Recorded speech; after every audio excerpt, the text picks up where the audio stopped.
Hello guys. कहानी की starting में हमें 10,000 साल पहले का टाइम दिखाया जाता है, जहां एक राजा की टॉम को एक केव के अंदर बनाया जाता है और उसकी टॉम की रक्षा के लिए वहां कुछ योद्धाओं को छोड़ा जाता है और साथ ही साथ एक स्नैक ड्रैगन को भी छोड़ा जाता है। जिसके बाद हमें 10,000 साल बाद का टाइम दिखाते हैं, जहाँ कुछ जापानी सोल्जर उसी केव के अंदर जाते हैं, लेकिन सिर्फ उनका हेड ऑफिसर ही केव से वापस आ पाता है, जो कि केव से बाहर आकर मर जाता है। तभी हमें एक मिलिट्री बेस दिखाते हैं, जिसकी तरफ एक ट्रक बहुत तेजी से आ रहा होता है। तो सोल्जर उस ट्रक को रोकने के लिए ट्रक के सामने बैरियर लगा देते हैं, पर वो ट्रक उन बैरियर को तोड़ते हुए बेस के अंदर घुस जाता है। तो सारे सोल्जर उस पर फायर करने लगते हैं और कुछ देर फायर करने के बाद एक सोल्जर ट्रक के अंदर देखता है तो ट्रक की ड्राइविंग सीट पर उसे कोई भी नहीं दिखता है। तो उनमें से कुछ सोल्जर पीछे की तरफ चेक करते हैं। ट्रक के पीछे वाले हिस्से में उन्हें एक कॉफिन के अंदर उनके ऑफिसर की बॉडी दिखाई देती है, जिसके अंदर से कुछ जलने वाले कीड़े निकलने लगते हैं,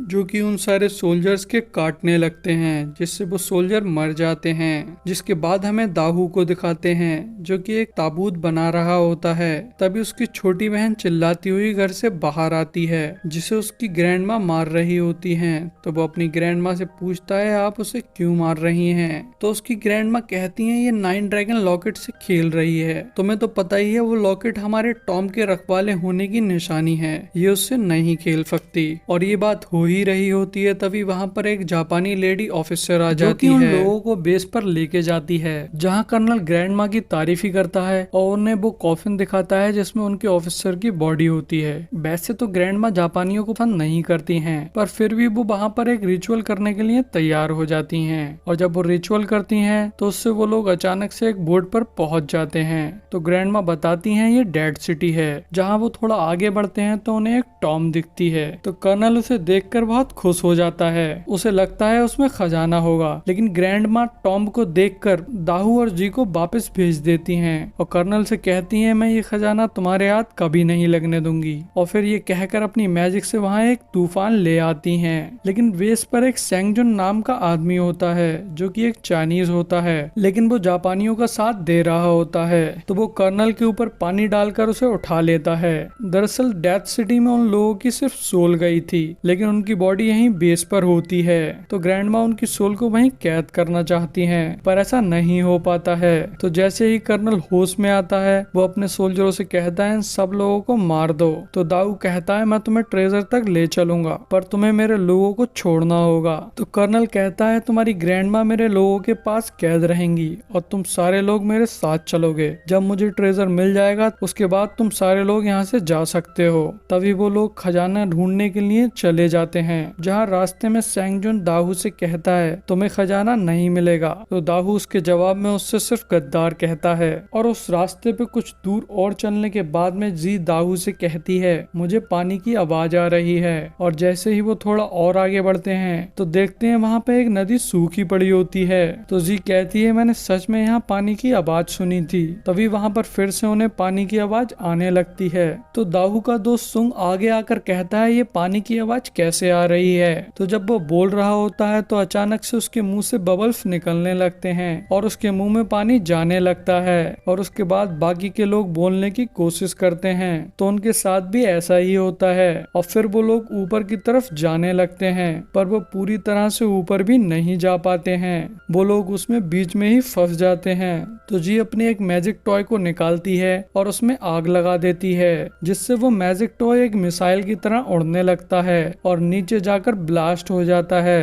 जिसके बाद उन लोगों की आंख खुलती है तो वो लोग 9 ड्रैगन माउंटेन पे होते हैं। तो दाऊ के दोस्त सुंग और डजहांग टॉम वाली केप का एंट्रेंस ढूंढने लगते हैं। कर्नल उधर अपने कुछ लोगों को देखता है जिनकी जान पानी की वजह से चली गई होती है। तो जी उन्हें बताती है कि इनकी जान टॉम की कर्स की वजह से गई है। तो सेंगजुन भी उन्हें यही बताता है, लेकिन कर्नल उनकी बात का विश्वास नहीं करता है। और इधर दाऊ के दोस्तों को केप का एंट्रेंस मिल जाता है तो वो लोग उसकी तरफ जाने लगते हैं, जहां वो लेडी ऑफिसर एक मशीन से चेक करती है कि केप के अंदर कोई खतरा तो नहीं है और उसका ऑक्सीजन लेवल ठीक है या नहीं है। तभी वो सारे लोग केप के अंदर चले जाते हैं, जहां दाऊ एक बहुत बड़े घंटे को देखता है। तो सुंग उस घंटे को करीब से देखने के लिए उसके करीब चला जाता है और जैसे ही वो उसके करीब जाता है तो उसके पैर से एक टिगर दब जाता है, जिससे एक लकड़ी का टुकड़ा बहुत तेजी से वेल पे आके लगता है और उससे एक जापानी सोल्जर की जान चली जाती है। लेकिन साथ ही साथ एक चट्टान भी टूट जाती है जिसके पीछे एक डोर निकलता है। तभी वो लेडी ऑफिसर सुंग पर गन पॉइंट कर देती है, लेकिन दाहू उसे समझाता है कि किसी को नहीं पता है यहाँ क्या मैकेनिज्म है, ये सब उससे गलती से हुआ है और इससे हमें एक फायदा भी हुआ है, हमें आगे जाने का रास्ता मिल गया। तभी लेडी ऑफिसर कहती है पर डोर तो बंद है। तो डजांग और दाहू मिलकर लकड़ी के टुकड़े को बहुत जोर से वेल पर मारते हैं, जिससे उसमें से एक बहुत खतरनाक सी बेब निकलती है और उसकी आवाज से सबके कानों में दर्द होने लगता है। लेकिन उसकी वेब से डोर पर बहुत जोर पड़ता है, लेकिन वो वेब इतनी पावरफुल नहीं होती है कि डोर को खोल सके। तभी वो लोग दोबारा से और ज्यादा ताकत लगाकर ट्राई करते हैं और इस बार की वेब इतनी पावरफुल होती है कि डोर को खोल देती है, जिससे वो आगे की तरफ बढ़ते हैं। तो वो सीढ़ियों पर पहुंच जाते हैं जहां दो रास्ते होते हैं। जिस रास्ते पर वो जाते हैं तो उस पे थोड़ा आगे बढ़ने पर एक सोल्जर के ऊपर एक मिसाइल गिर जाती है, जिससे वो जलकर मर जाता है और वहां की मिसाइलें नीचे गिरने लगती हैं, जिससे सीढ़ियों पर आग लग जाती है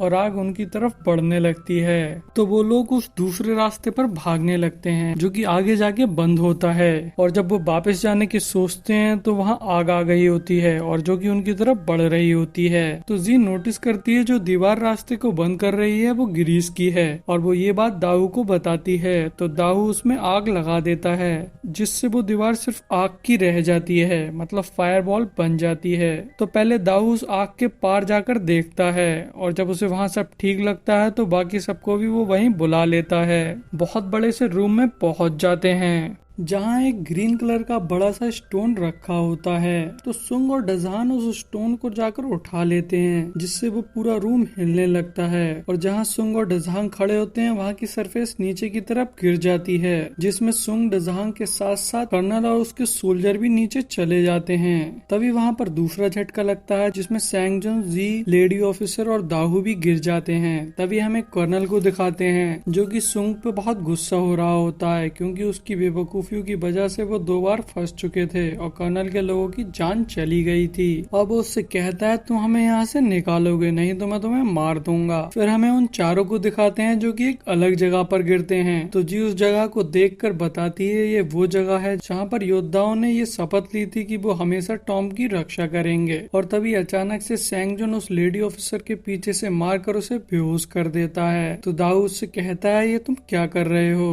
तो वो कहता है मैं अपने देश के खजाने की रक्षा कर रहा हूँ। वो कहता है मैंने ही उस ट्रक के थ्रू उनके सोल्जरों को मारा था और वहाँ पानी में भी मैंने ही उनके सोल्जर्स को मारा था, मैं कोई गद्दार नहीं हूँ। तभी वो उस लेडी को मारने लगता है तो दाऊ उसे रोकता है और कहता है तुम इसे नहीं मार सकते, मेरी ग्रैंड माँ उसके पास में है, अगर ये मर गई तो वो मेरी ग्रैंड माँ को मार देगा। और ये कहकर वो सैंगजुंग को मारकर लेडी ऑफिसर को लेकर वहाँ से चला जाता है, जिसके बाद सैंगजुंग उनके पीछे आता है और बताता है उसने ग्रैंड माँ को पहले ही बचा लिया है और जिसकी निशानी के तौर पे वो उन्हें उनकी ग्रैंड माँ का स्मोकिंग पाइप दिखाता है। तो वो लोग उस पर विश्वास नहीं करते हैं और दाऊ उस पर अटैक करके पूछने लगता है तुमने मेरी ग्रैंड माँ के साथ क्या किया? तो सैंगजुन उसे रोककर अपना 9 ड्रैगन लॉकेट दिखाता है और बताता है वो भी एक टॉम का रखवाला है। तभी दाऊ कहता है लेकिन फिर भी तुम उसे नहीं मार सकते क्योंकि कर्नल के पास में मेरे दोस्त हैं। तो सैंगजुन जी को उस वायरस का बैग दे देता है जो उसने उस ट्रक के थ्रू भेजा था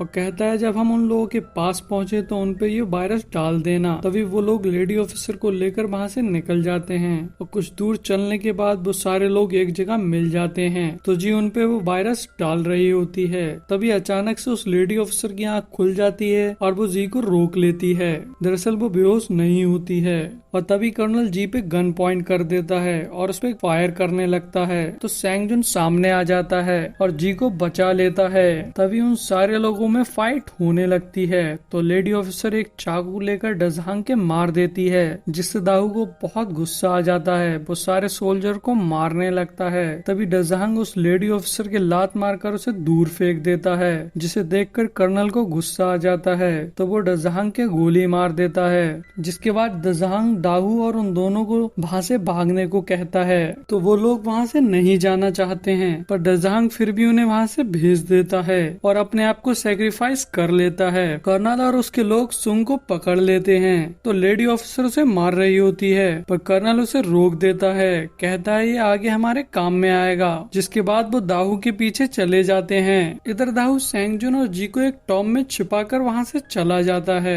और आवाज लगाकर कर्नल को अपने पीछे ले जाता है। तभी दाहू एक ऐसी जगह पहुँच जाता है जहाँ आगे कोई रास्ता नहीं होता है, तो कर्नल उसके पास पहुंचकर सुंग को छोड़ देता है और उससे कहता है तुम मुझे सिर्फ खजाने तक ले चलो, मैं तुम्हें और तुम्हारे सारे लोगों को जाने दूंगा। तो दाहू उसके लिए मान जाता है और तभी वहाँ पर रखे हुए कॉफिन हिलने लगते हैं और उनके अंदर से वही योद्धा निकलते हैं जिन्होंने टॉम की रक्षा करने की शपथ ली थी, और वो अभी भी इसलिए जिंदा होते हैं क्योंकि उन्हें मैजिक के थ्रू इन कॉफिन के अंदर बंद किया गया था। तो सारे लोग उनसे लड़ने लगते हैं और काफी देर लड़ाई होने के बाद में दाहू की नजर वहाँ एक दरवाजे पे पड़ती है, तो दाहू और सुंग उसे खोलने की कोशिश करने लगते हैं पर वो नहीं खुलता है। तो कर्नल के सोल्जर उस पर एक ग्रेनेड डाल देते हैं जिससे वो ब्लास्ट हो जाता है, और जब वो लोग उस डोर से पार जाते हैं तो वो सारे लोग मेन चैम्बर में पहुंच जाते हैं जहाँ पर टॉम होती है, जिसे देखकर कर्नल बहुत खुश हो जाता है। तभी हमें जी को दिखाते हैं जिसे टॉम के अंदर एक स्विच मिल जाता है, तो वो स्विच को दबा देती है जिससे उस टॉम की नीचे वाली साइड खुल जाती है। अब वो लोग नीचे की तरफ गिर जाते हैं, तो जी सैंगजुन को अपना सहारा देकर वहाँ से ले जा रही होती है।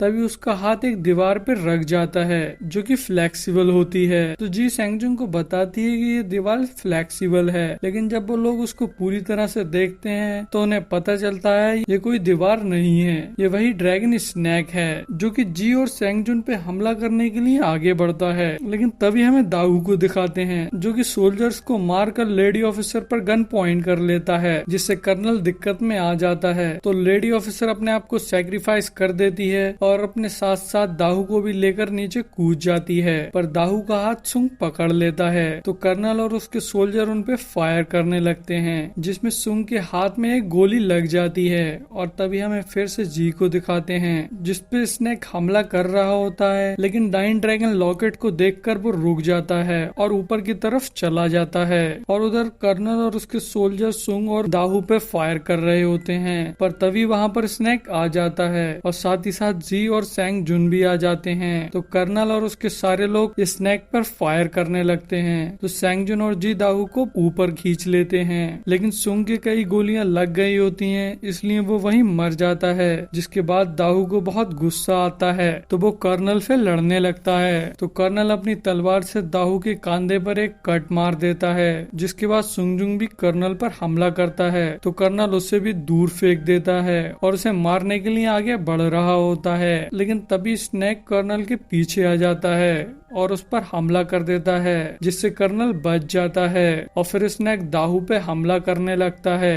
क्योंकि दाहू के पास में 9 ड्रैगन लॉकेट नहीं होता है। लेकिन जैसे ही स्नेक दाहू पे हमला कर रहा होता है तो उसकी जेब में से एक घंटी गिर जाती है जो कि उसे उसकी ग्रैंड माँ ने दी होती है, और उसके बोलने की वजह से स्नेक रुक जाता है। तो जी उस घंटी को उठा लेती है और उसको बजाने लगती है, तो स्नेक बहुत गौर से उस घंटी को देखने लगता है। और उधर इस बीच में कर्नल को टॉम को खोलने का मौका मिल जाता है, और जब वो टॉम को खोलता है तो टॉम के अंदर कोई भी खजाना नहीं होता है, उसके अंदर सिर्फ राजा का स्केलेटन होता है और बहुत सारे फूल होते हैं, जिसे देखकर कर्नल पागलों की तरह हंसने लगता है और गुस्से में आकर स्केलेटन पर अपनी तलवार से वार करने लगता है, जिससे स्नेक को बहुत गुस्सा आता है और वो घंटी से अपना ध्यान हटाकर कर्नल को खा जाता है। जिसके बाद सुंगजुंग उस घंटी को उठा लेता है और उसमें ग्रेनेड बांधकर उसे बजाने लगता है, और जब वो उस घंटी को बजाता है तो स्नेक का ध्यान उस पर आ जाता है। जिसके बाद वो दाहू और जी से कहता है तुम यहाँ से भाग जाओ, तो वो दोनों लोग वहाँ से निकल जाते हैं, और उनके जाने के बाद में घंटी की ग्रेनेड की पिन निकाल कर उसे हवा में फेंक देता है। तो स्नेक उस घंटी को अपने मुंह से पकड़ता है, जिससे वो ग्रेनेड उसके मुंह में ब्लास्ट हो जाते हैं और वो स्नेक वहीं मर जाता है। लेकिन वहाँ बहुत बड़ा धमाका होने की वजह से सब टूटने लगता है, जिससे सैंग सेंगजुन भी नीचे गिर जाता है। तभी हमें जी दाहू और उसकी ग्रैंड माँ को दिखाते हैं जो कि उसके घर पर कॉफिन बना रहे होते हैं। लेकिन तभी उनके घर पर एक आदमी आता है और जब उसका फेस दिखाते हैं तो वो सेंगजुन निकलता है जो कि किसी तरह उससे बच गया होता है। और यही हमारी मूवी का एंड हो जाता है। और गाइस, अगर एक्सप्लेनेशन अच्छा लगा हो तो वीडियो को लाइक कर दें, चैनल को सब्सक्राइब कर दें और बेल आइकन को दबा दें।